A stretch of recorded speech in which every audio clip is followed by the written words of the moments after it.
Well, the first ever multiracial children's school choir was formed back in the early 90s after former President Nelson Mandela was released from prison. The choir was made up of about 500 voices, which traveled across the country to showcase their talents when voices meet. Well, it documents the trials, tribulations and triumphs of those musician activists. They performed together for about 7 years and put together a documentary which shares this unique story. Well, now we talk to the Peace Train co-founder Nonhlanhla Wanda, and she is joined by Sharon Katz. A very good morning to you, ladies, and welcome to Nonhlanhla. Good morning, Sanibonani. Oh, firstly, I absolutely love your outfits, looking stunning and colourful. Thank you. Nonhlanhla, won't you take us through this amazing journey that you guys have been on musically?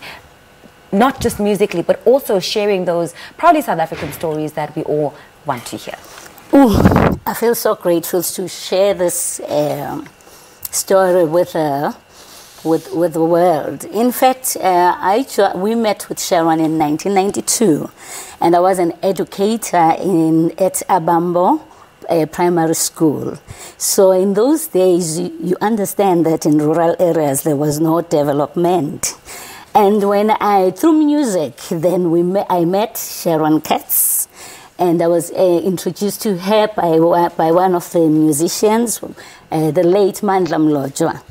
And we found that we clicked when we started to meet with her, and we had a good relationship with her.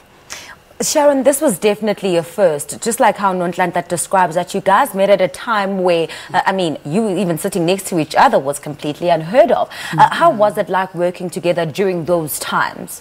It was amazing. Nonhlanhla and I, as she said, we clicked. It was love at first sight. And as we're both musicians and we have the language of music, we were able to connect. And for myself, I grew up in Port Elizabeth under apartheid regime. I was really fortunate. I met John Carney when I was about 15 years old, and I used to go to townships like New Brighton, KwaZakele when I was very young, and sneak out and to visit people. So I've always had this passion in my life to try to bring people together and break down the walls of apartheid. And that's what we were able to do with Nonhlanhla and with the project as a whole, which became known as the Peace Train Project.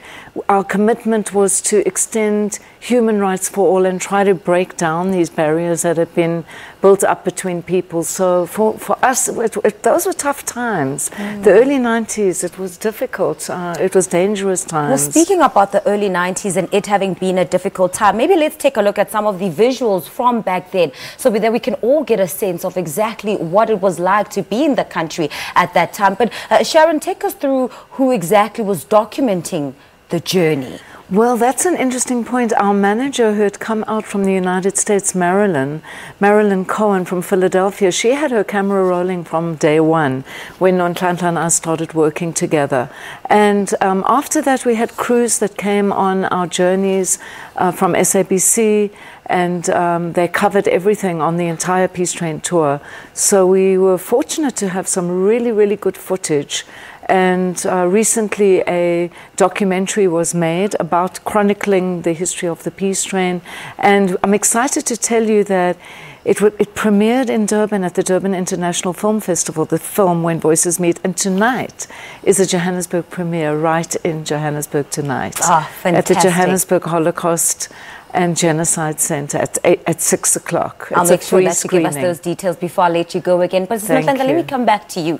Just in terms of the choir, you also included some very popular, influential voices from that time. The likes of Abigail Kubeka, who was not just a musician but an activist as well. John Carney is in the film as well. Won't you take us through their contribution and how important it was for you to make sure that they were included?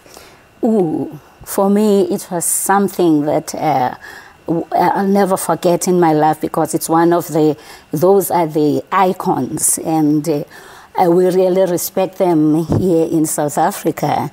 And to be part of that documentary and involved those big stars it's something that How I do you cannot even explain. meet these big stars? Through Sharon. Hey, you've been around, eh? Yes, through Sharon. So Sharon was the one who knows all these big stars. Yeah, as I told you, I met John when I was very young. I was just 15 when I met him, and we've stayed friends until today.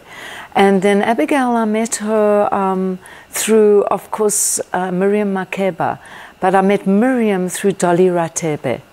And Dolly, I had met her in the United States. But I'm proud to say that these are my friends.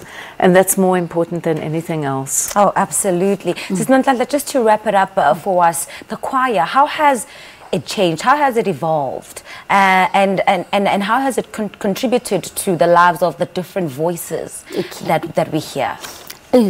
Zandi, that is the main important question that you have asked me. I was teaching in rural areas.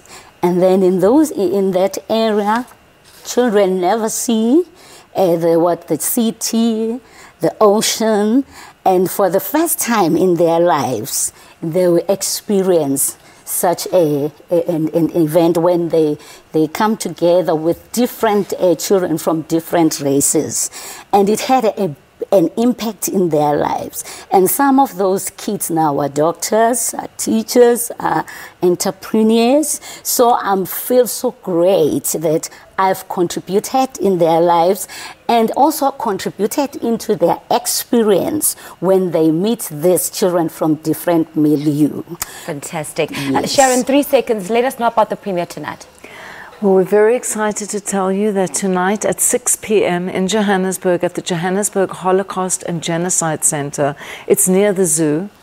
It's at 1 Duncombe Road, Forest Town.